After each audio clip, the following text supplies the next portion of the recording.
எண்ணும்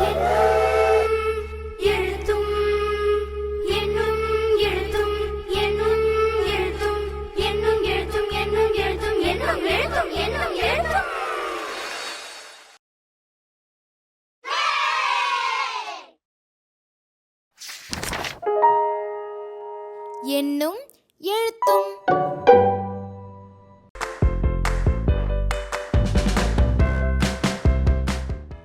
அனைவருக்கும் வணக்கம். கட்டகம் 10 காலம் அறிவேன்.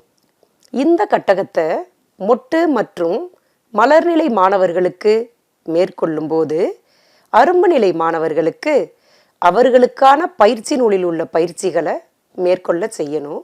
கட்டகத்தோட தொடக்கத்தில் மொட்டு மற்றும் மலர்நிலை மாணவர்களுக்கான கற்றல் விளைவுகள் தனித்தனியே கொடுக்கப்பட்டிருக்கு. பாடநூல் ஒருங்கிணைப்பா மொட்டு நிலை மாணவர்களுக்கு பக்க எண்கள் 57 முதல் 64 வரையிலும், மலர்நிலை மாணவர்களுக்கு பக்க எண்கள் 51 முதல் 55 வரையிலும் ஒருங்கிணைக்கப்பட்டிருக்கு. செய்து மகிழ்வோம் 1 வாரத்தின் நாட்கள். இந்த செயல்பாட்டில் மொட்டு மற்றும் மலர்நிலை மாணவர்கள் ஈடுபடுவாங்க. விரல் பொம்மைகள் மற்றும் கிழமைகள் எழுதப்பட்ட பதக்க அட்டைகளை பயன்படுத்தி துள்ளி துள்ளி வந்தேனே ஞாயிறுதான் என் பெயரே முதல் நாள் நான் தானே என்ற பாடலை பாடி ஞாயிற்றுக்கிழமை முதல் சனிக்கிழமை வரையிலான வாரத்தின் நாட்களை அறிமுகப்படுத்தணும். பிறகு 7 மாணவர்களை அழைத்து ஒவ்வொருவருக்கும் ஒரு கிழமையின் பெயரை சூட்டி கிழமைகள் எழுதப்பட்ட பதாக அட்டைகளை கொடுத்து ஆசிரியர் பாடியது போல பாடி கிழமைகளில் வரிசைப்படி நிற்க வழிகாட்டணும். மாணவர்கள் பாடல் மூலமா கிழமைகளை தெரிந்து கொள்வதால வாரத்தின் நாட்கள் மனதில் நன்கு பதியும் தானே. செய்து மகிழ்வோம் 2 ஓர் ஆண்டின் மாதங்கள். வகுப்பறையில் அல்லது மைதானத்தில் கட்டங்கள் வரைந்து மாதங்களின் பெயர்களை வரிசையாக எழுதி கொள்ளணும். அதில் ஒவ்வொரு மாணவராக வரிசையாக வந்து மாதங்களின் பெயரை கூறிக்கொண்டே குதித்து செல்லணும். அடுத்ததா மாணவர்களை வட்டமாக அமரச் செய்து ஜனவரி, பிப்ரவரி என்று வரிசையாக கூறிக்கொண்டே அடுத்தவரின் கைகளை தட்டும் விதமான விளையாட்டு ஒன்று கொடுக்கப்பட்டிருக்கு. இந்த விளையாட்டு மாணவர்களுக்கு ஓர் ஆண்டின் மாதங்களை வரிசையாக கூறுவதற்கு வலுவூட்டும் விதமா இருக்கும் தானே.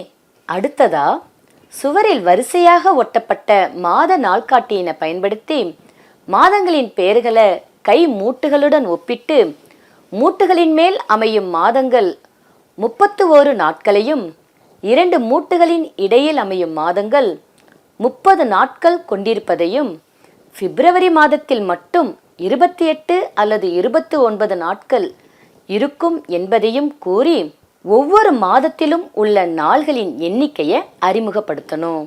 பிறகு மலர்நிலை மாணவர்களை மட்டும் 2 குழுக்களா பிரித்து 2024ஆம் ஆண்டிற்கான மாத நாள்காட்டியினை உருவாக்கிட செய்யணும். சாதாரண ஆண்டு மற்றும் லீப் ஆண்டுக்கான வேறுபாட்டினை மாணவர்களுக்கு தெளிவுபடுத்தணும் என்பது குறிப்பா கொடுக்கப்பட்டிருக்கு. செய்து மகிழ்வோம் 3 பருவங்கள். இந்த செயல்பாட்டில் மொட்டு மற்றும் மலர்நிலை மாணவர்கள் ஈடுபடுவாங்க. மொட்டு மற்றும் மலர்நிலை மாணவர்களுக்கு பருவங்களின் பெயர்கள் எழுதப்பட்ட சொல்லட்டைகள், 3 பருவ காலத்திற்குரிய படங்கள், பருவ காலத்திற்கான உணவுப் பொருட்கள் மற்றும் ஆடைகளின் படங்களை கொண்டு பொம்மலாட்டத்தை நிகழ்த்தி காட்டி பருவங்களை அறிமுகம் செய்யும் விதமா இந்த செயல்பாடானது அமைக்கப்பட்டிருக்கு. மேலும் பருவ காலங்களுக்கான பட அட்டைகளையும் சொல்லட்டைகளையும் வகுப்பறையில் ஆங்காங்கே மறைத்து வைத்து புதையல் வேட்டை போல குறிப்புகளை கொடுத்து பட அட்டைகளை கண்டுபிடிக்க செய்யணும். இவ்வாறு குறிப்புகளை பயன்படுத்தி சரியான படத்தினை தேடி எடுப்பதால் மாணவர்களிடையே மிகுந்த உற்சாகம் ஏற்படுமல்லவா. இதன் தொடர்ச்சியா நாள்காட்டியில் குறிப்பிட்ட தேதியினை அறிந்து கொள்ளும் விதமா செய்து மகிழ்வோம் 4 கொடுக்கப்பட்டிருக்கு. மலர்நிலை மாணவர்களை பாவடிவில் அமரச் செய்யணும். ஒரு பெட்டியில மாணவர்களின் பெயர்களையும் அவர்களின் பிறந்த தேதியையும் எழுதிய அட்டைகளை போட்டு வைக்கணும். அதே போல மாதங்களின் பெயர்களை தனித்தனி எழுத்துக்களாக வெட்டி எழுத்தட்டைகளை தயார் செய்து கலைத்து வைத்து கொள்ளணும். ஒவ்வொரு மாணவரும் தங்களது பிறந்த மாதத்தின் பெயரை கூறி எழுத்தட்டைகளிலிருந்து அம்மாதத்தின் பெயரை உருவாக்கி காட்டணும்.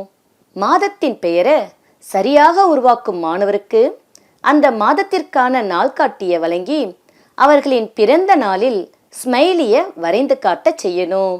உதவி தேவைப்படும் மாணவர்களுக்கு ஆசிரியர் வழிகாட்டணும்.